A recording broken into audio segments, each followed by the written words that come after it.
white light in the hallway didn't flicker, but Claire felt as if it were flickering inside her.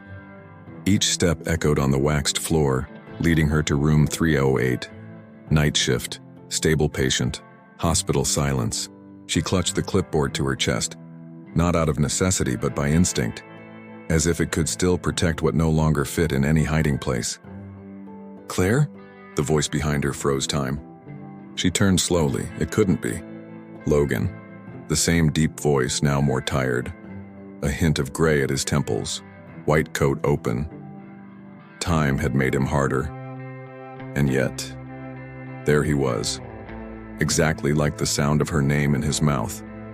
Firm, but afraid to break something. She felt her knees falter for half a second, then steadied herself the way only an experienced nurse knows how, pretending nothing affects her. "Dr. Logan," she said, too formal, too cold. Only someone burning inside needs that much ice. He took a step forward. His eyes scanned her like someone remembered, but the past, in which had never really left, began to seep in through the cracks of the conversation. Logan looked away for a moment, as if wondering whether to say what was pressing against his chest. "You know, sometimes I wonder if that thing that night..." He stopped. Claire swallowed hard. Her heart pounded so loud she feared he might hear it. "No, Logan, not here." She glanced at the door. "We have patience." He read more in that sentence than she meant to reveal. He read, "It still hurts." He read, "I still remember." He read, "I don't know if I want to remember." Silence. Just the faint beeping of a heart monitor somewhere in the distance. "Dinner? Tomorrow?" he offered softly. "Just to talk." She hesitated. It wasn't just dinner. It was opening the box she had spent 2 decades burying. "I can't promise, but you can show up." Claire clutched the clipboard tighter. The door opened. A younger nurse walked past in a hurry. He smiled, the same way he The shift ended as always. Lights dimmed in some rooms, machines humming in a monotonous rhythm, tired footsteps echoing down the hallway that always felt too long. But inside Claire, everything was different. She shut her locker with a restrained force, as if doing so could seal the memory of Logan back into the place where she'd kept it for years. Impossible. On top of her bag, the note. Simple, direct. Handwriting she would recognize with her eyes closed. "Bistro Garden, 8 p.m., I'll be waiting." Claire's hand started sweating the moment she touched the paper. No signature was needed, no explanation. The clock read 6:45 a.m. She had the whole day to pretend she hadn't seen it, to throw it away, to forget. But she knew she wouldn't. The day dawned gray, as if the sky could feel what she refused to say. Claire walked through the street, boots striking the damp pavement, leftover mist from dawn clinging to the air. Inside her, a silent war. Part of her wanted to go, part of her wanted to vanish. Every shop window she passed reflected the face of a woman she wasn't sure she still was. Too young to give up. Too old to lie to herself. When she got home, she tossed her bag onto the couch and let her coat fall to the floor. The small apartment, decorated in neutral tones, felt even emptier than usual. She sat at the kitchen table and stared at the clock. 13 hours until the meeting. Or the escape. At 7:45 p.m., Claire was still standing in front of the mirror, holding a simple black blouse in her hands, as if the right outfit could change the outcome of what was coming. Her reflection looked younger in the dim light, or maybe it was just the fear in her eyes giving that impression. She sighed, pulled the blouse over her head and tied her hair back with a practiced nonchalance that masked the storm inside her. She grabbed her keys, took a deep breath, left. Every step toward the car felt heavier than the last. On the way to the restaurant, the radio played an old song. She recognized it, one they used to listen to back then. It was as if the universe, cruel and kind all at once, was pushing her toward the inevitable. When she arrived at Bistro Garden, she hesitated outside. The warm yellow lights, the smell of fresh bread, the distant sound of muffled laughter. All of it felt far away, as if through thick glass. And then she saw him. Logan, sitting alone at a table near the window. His face turned toward the door, waiting. No reservations, no excuses, just her. Claire gripped the door handle tight and walked in. The door closed behind her with a louder sound than it should have made. Claire paused for a second, as if the restaurant's air didn't welcome her right away. But Logan's eyes drew her in, and there was no judgment there, only waiting. He stood up, discreet, graceful in his restraint. "I thought you wouldn't come," he said, no smile, but with a gentleness she remembered all too well. "I almost didn't," she replied, hanging her purse on the chair as if she needed something to hold on to. Silence. The waiter brought water. Logan thanked him with a nod. Claire didn't even register the man's face. "Are you okay?" he asked, not pressing, but genuinely wanting to know. She nodded, wordless, took a sip. The glass clinked slightly as she set it down. Her hands didn't know how to be still. "Sometimes I find myself thinking about that night," he began. No soft entry. Not out of nostalgia, it's more like a page that turned but was never read. Claire closed her. "Did Emma know?" she asked suddenly. The question fell like a quiet blade between them. Logan took a moment to answer. "I think she did." The sincerity in his tone made Claire lean back in her chair. "But she never asked. And I never told. That was our pact, remember?" Claire nodded slowly. The pact. The secret. The mistake. Or the love. She was never sure what to call it. "And now?" she asked, meeting his eyes. "What do you want from me, Logan?" He leaned his arms on the table, his hands, big, strong, clasped tightly together. "I want to know who you became, and I want you to know who I've become." She didn't expect that answer. She expected desire, guilt, maybe even anger. But he offered truth. "That doesn't erase what happened," she whispered. "I don't want to erase it, Claire. I want to understand it with you." Silence again. But this time it was a different kind, not fear. Possibility. She looked at him. The Logan she once knew was still the... Claire watched the reflection of the wine in her glass as if she could somehow decode what to do with everything that was resurfacing. Across the table, Logan didn't rush her. He simply waited, with his eyes, with his whole body. "When you left," she began, still staring into the dark liquid, "I thought I'd never see you again." "I thought so too." She lifted her eyes. His face carried the look of someone who had already lost. Not just his wife, but something older, deeper, more personal. "I thought about writing you," she continued. "Back then, an email, a letter, anything." "Why didn't you?" Claire took a moment, as if it was still hard to say out loud. "Because I knew that if you read it, you'd come back." Logan took a deep breath, and for the first time that evening looked away. "And I couldn't ask you to do that," she said, voice softer. "Not after what happened, not after everything." The word hung in the air, unspoken but felt. He touched. Logan was staring at her now like someone seeing a memory he had locked away for years. "You told me you loved me," he whispered. Claire nodded almost imperceptibly. "And you told me it was too late, that you were marrying Emma, that she was already pregnant." The words stayed in the air, raw, unadorned. "I left that night," she said. "Moved to another city, got that internship at the hospital, and lost everything we could have been." Logan didn't move. His hands rested on the table, his gaze locked on hers. "Claire, Emma lost that baby 2 weeks later." She froze. Blood seemed to drain from her limbs. "What?" "She had a miscarriage. It was awful. I thought I was going to lose her too, but the baby didn't make it." Claire brought her hand to her mouth, unsure whether to cry, scream, or run. "I never knew. You were already gone, and I didn't know where to find you." For a moment, the restaurant vanished. The voices around them disappeared. There. The car moved slowly through empty streets. A light rain streaked the windshield, drawing hesitations across the glass. Claire stared out the window, silent. Logan kept both hands on the steering wheel, tense, but not uncomfortable.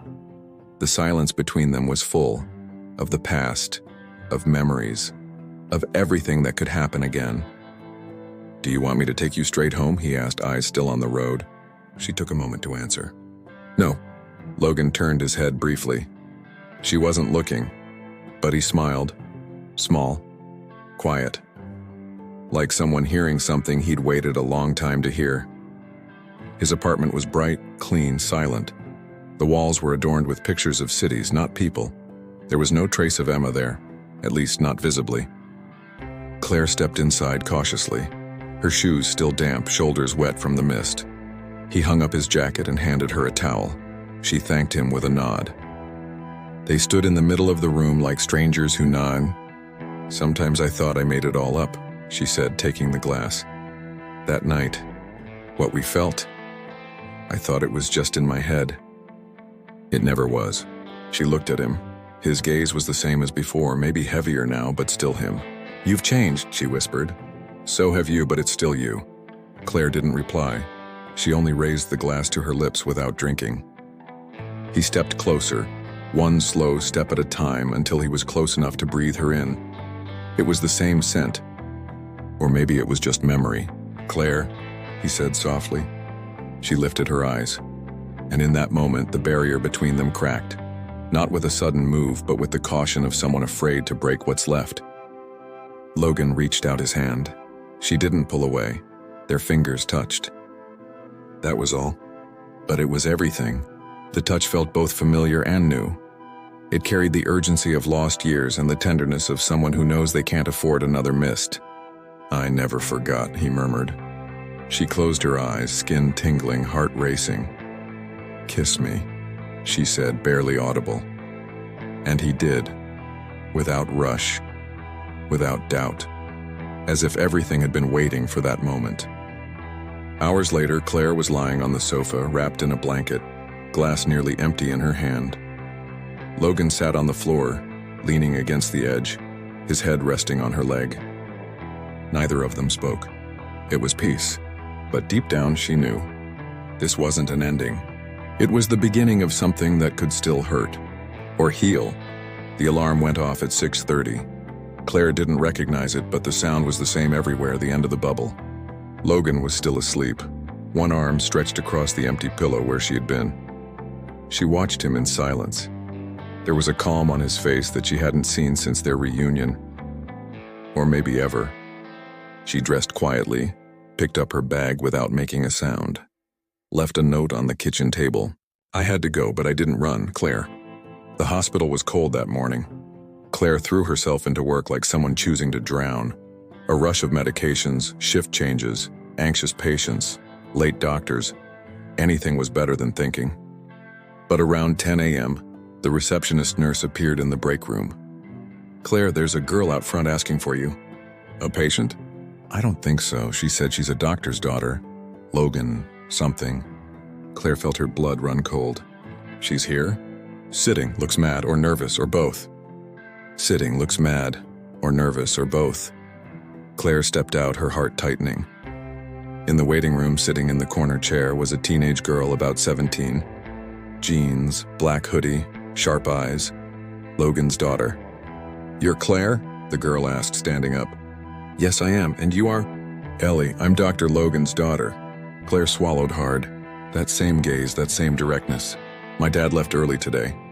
Earlier than usual, and he didn't say anything. Then I saw the message on his phone. About dinner with someone named Claire. So I came." Claire wanted to sit, or run, or vanish. "Ellie, I didn't know you were coming, or that..." She hesitated. "That you knew about me." The girl crossed her arms. "I didn't, but now I do." Silence. "You're from his past, right?" Claire nodded. "And now you're back." Claire hesitated, then said, "I don't know if back is the right word. We just reconnected." Ellie bit her lower lip.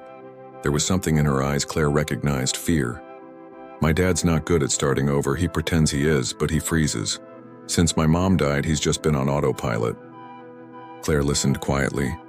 She didn't want to justify herself. And she didn't know how to promise anything. "He needs someone who stays," Ellie added. "Not one more person who leaves." Claire felt that like an arrow, not said with anger, but with too much truth. "I know," Claire finally answered. "I left once, and it was the biggest mistake of my life." Ellie looked at her for a few long seconds, then simply said, "Then don't make it again," and walked away without waiting for a response. Claire stood there in the middle of the room, between the past and the present, knowing that the next step one couldn't be taken in fear. Logan entered the hospital late in the afternoon, earlier than usual. His eyes looked heavy, not with fatigue, with something deeper, older. He found Claire in the second-floor hallway, just leaving the imaging wing. She saw him first. She stopped, but didn't step back. Ellie came by, she said, straight to the point. He nodded. I know. She texted me, said she decided to get ahead of me. Claire gave a humorless smile. She's direct, she takes after you. Logan took a deep breath. She's all I have left of Emma, and the one I'm most afraid to lose. Claire didn't respond. She didn't know how. Did she say anything? She did. Was she harsh? She was honest. She asked me not to be someone else who walks away. Logan stood silent, his eyes darkened with thought. And will you? Claire hesitated. I don't know if I can stay if it means losing who I am, but I don't think I can leave again either. He stepped closer. Claire, this story isn't Jay. Then we failed together. She lowered her eyes, her hands restless. Logan, that night, 20 years ago, I was pregnant. Silence. His eyes searched hers with urgency, as if they needed to confirm what his ears didn't want to believe. I lost it right after I left, and I never told anyone.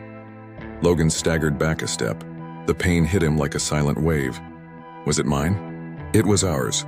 He brought a hand to his face, pressing his forehead. Why didn't you tell me?